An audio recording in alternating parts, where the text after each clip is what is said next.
جو شخص مسلمانوں کو بم سے اڑانے آیا تھا وہ کیسے اسلام کا داعی بنا؟ امریکہ کی ریاست انڈیانا کے شہر منسی میں پیدا ہونے والا رچرڈ میکنی ریمبو کی فلمیں دیکھتے ہوئے بڑا ہوا اور اسی کی طرح سخت جان اور طاقتور بن کر دشمنوں کو مارنا چاہتا تھا۔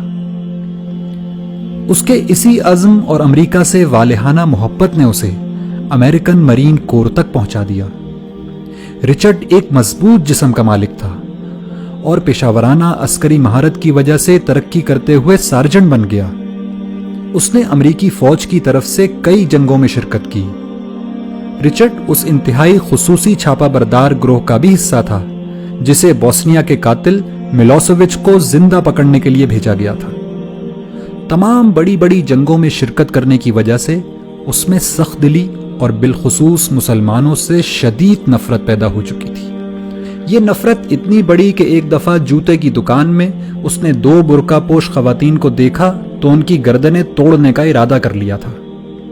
اسی شدید نفرت کے سبب اس نے منسی میں مسلمانوں کی مسجد میں جمعے کے دن دھماکہ کرنے کا منصوبہ بنایا۔ اس کا منصوبہ تھا کہ وہ سینکڑوں مسلمانوں کو بم سے اڑا کر اپنی گاڑی میں بیٹھے ان کے چیتھڑے اڑتے دیکھے گا، لیکن قدرت کو کچھ اور ہی منظور تھا۔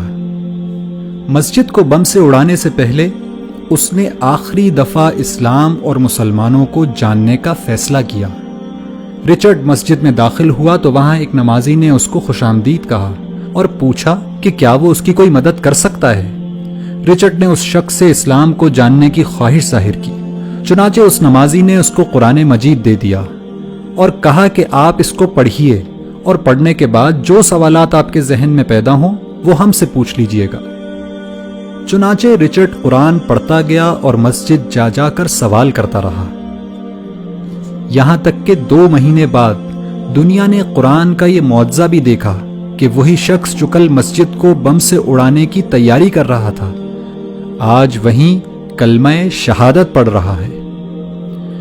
رچرڈ اس مسجد کی انتظامی کمیٹی کا 3 سال تک صدر رہا اور آج مایوسی اور نفرت کے شکار لوگوں کی کاؤنسلنگ کرتے ہوئے امریکہ میں اسلام کی دعوت لوگوں تک پہنچاتا ہے۔ ایک انٹرویو میں رچرڈ نے بتایا کہ قرآن کی اس ایک آیت نے اس کی زندگی تبدیل کر دی کہ جس شخص نے کسی ایک شخص کی جان بچائی اس نے گویا پوری انسانیت کو بچا لیا۔